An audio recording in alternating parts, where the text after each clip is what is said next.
כאן, במקום הזה, ליד פיצול הקרקע המיוחד הזה, קשה לראות, ניצב ביתי הלבן.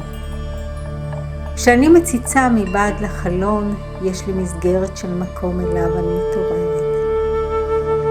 כשאני פותחת את הדלת נעלמות כל המסגרות, והמקום בולע אותי, את ביתי ואת זמני אל קרבו.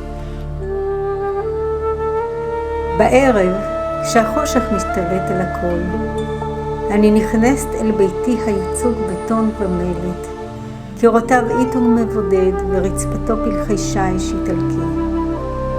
אני מתעטפת בריבוע קטן, שאת מידותיו מסוגלת אני לספור. כאן, במקום הזה, גם אברהם נטע פעם את אוהלו, ובעלות החמה סביר להניח, דורכות רגלי לעתים על פיסות קרקע ואבן הזוכרות את מגע רגלו. ולאחר שניסה כוחו בספירת הכוכבים אינסוף, היה הוא נכנס להתעטף במשולש הקטן שלו, שאת מידותיו מסוגל היה להמיס על כתפו. כאן, במקום הזה, בגלגולי הקודם הייתי שרה.